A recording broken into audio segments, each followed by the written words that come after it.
ABS, sihir yang mengelakkan gelinciran dan menyelamatkan nyawa dalam kereta anda.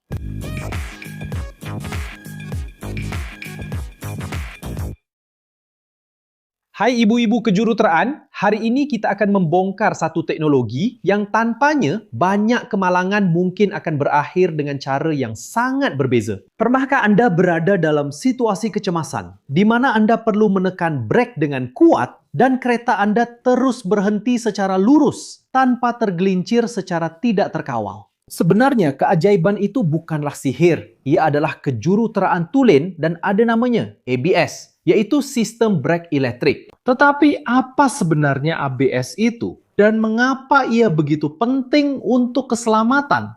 Untuk memahaminya, kita perlu kembali sedikit ke belakang dan fikirkan bagaimana brake konvensional berfungsi serta apakah masalah utama mereka. Bayangkan, anda sedang memandu dan tiba-tiba perlu membrek secara mengejut. Apa reaksi pertama anda? Tekan pedal brek sekuat-kuatnya, betul? Dalam kereta tanpa ABS, tindakan ini hampir pasti akan menyebabkan roda terkunci, terutamanya di permukaan jalan yang licin. Apabila roda terkunci, kereta akan hilang cengkaman dan seterusnya kawalan steering juga akan hilang. Anda coba memusingkan steering, tetapi kereta tetap bergerak lurus, meluncur tanpa henti. Inilah sebab utama sistem ABS dibangunkan untuk menyelesaikan masalah kritikal ini. Tetapi bagaimana satu sistem boleh menghalang roda daripada terkunci sambil mengekalkan kawalan ke atas kenderaan walaupun ketika membrek kecemasan? Rahsianya terletak pada tarian yang sangat pantas antara sensor dan unit kawalan elektronik kereta. ABS tidak membenarkan roda terkunci kerana ia memodulasi tekanan brek pada setiap roda secara individu beribu-ribu kali sesaat. Tapi macam mana kereta tahu bila satu roda hampir terkunci? Di sinilah sensor kelajuan memainkan peranan. Setiap roda pada kereta anda mempunyai sejenis sensor kecil yang sentiasa memantau putarannya. Semasa membak secara menejut, jika putaran satu roda berkurang jauh lebih cepat daripada yang lain atau hampir menjadi sifar. Sementara kenderaan masih bergerak, sistem akan memahami bahawa roda tersebut hampir terkunci. Sebaik sahaja satu sensor mengesan keadaan ini, ia akan menghantar isyarat kepada unit kawalan elektronik iaitu ECU ABS yang merupakan otak sistem tersebut. Dan apa yang dilakukan oleh otak ini apabila menerima maklumat tersebut? ECU ABS kemudian akan bertindak. Ia tidak sekedar melepaskan brek. Ia melakukan satu kitaran, melepaskan dan mengenakan tekanan brek pada roda tertentu itu dengan sangat pantas. Fikirkan ia seperti anda sedang mengepam pedal brek secara manual. Cuma ribuan kali lebih laju. Ribuan kali lebih laju. Jika algo impossível, anda sedang mengepam. Ia dilakukan melalui injak hidrolik yang boleh mengurangkan, mengekalkan atau meningkatkan tekanan cecair brek pada angkup setiap roda. Proses ini mengelakkan roda daripada terkunci sepenuhnya, membolehkan ia terus berputar walaupun perlahan. Tapi kenapa begitu penting roda terus berputar walaupun sedikit? Apa kelebihan roda yang berputar berbanding yang terkunci? Rahsia utamanya ialah untuk anda dapat memusingkan steering dan mengarahkan kereta, roda perlu berputar. Roda yang terkunci ibarat ski di atas salji. Ia hanya meluncur ke arah yang kereta sedang bergerak. Dengan mengawal tekanan dan mengelakkan roda terkunci, ABS memastikan roda mengekalkan tahap cengkaman tertentu dengan permukaan jalan.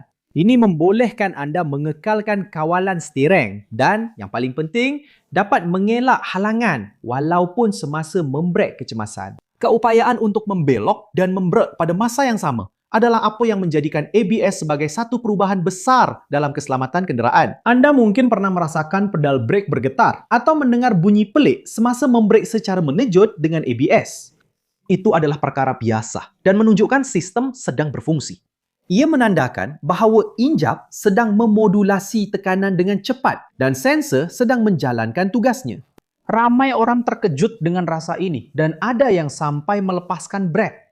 Tetapi yang betul adalah mengekalkan tekanan yang kukuh pada pedal supaya sistem terus berfungsi. Sejarah ABS memang menarik. Walaupun idea tentang sistem anti kunci telah wujud sejak awal abad ke-20, Sejak tahun 1970-an, teknologi ini mula menjadi praktikal untuk kereta penumpang, didorong oleh kemajuan dalam bidang elektronik. Pengeluar seperti Bosch memainkan peranan penting dalam pembangunan dan pempopularan sistem ini.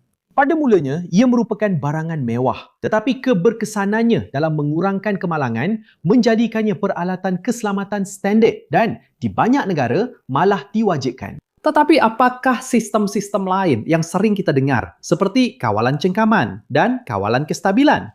Adakah ia berkaitan dengan ABS? Ya, ABS adalah asas untuk banyak sistem keselamatan lain.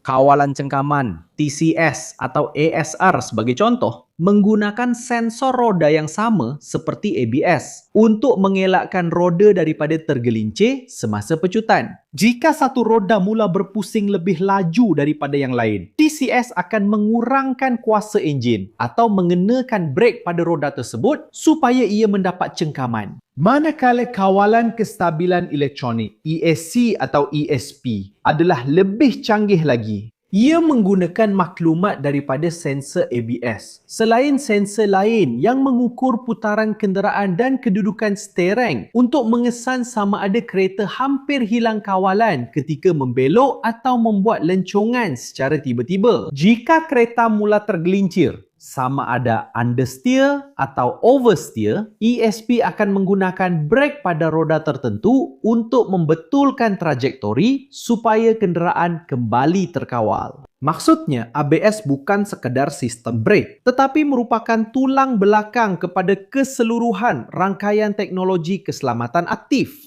Penting untuk ditekankan bahawa walaupun ABS adalah satu sistem yang hebat, ia bukanlah sesuatu yang boleh melakukan keajaiban. Ia membantu mengekalkan kawalan arah dan mengurangkan jarak member dalam sesetengah keadaan. Tetapi, ia tidak boleh melawan hukum fizik. Jika anda memandu terlalu laju di selekoh yang tajam atau di permukaan jalan yang sangat kurang cengkaman, hukum fizik tetap akan mengatasi. Ia adalah alat untuk membantu pemandu dalam situasi kritikal, bukan lesen untuk memandu seperti beraya di luar sana. Penyelenggaraan brek, tayar dan suspensi tetap menjadi asas kepada keselamatan umum kenderaan. Jadi, lain kali anda menekan brek kereta anda dan merasai kawalan itu, ingatlah, itu bukanlah sihir.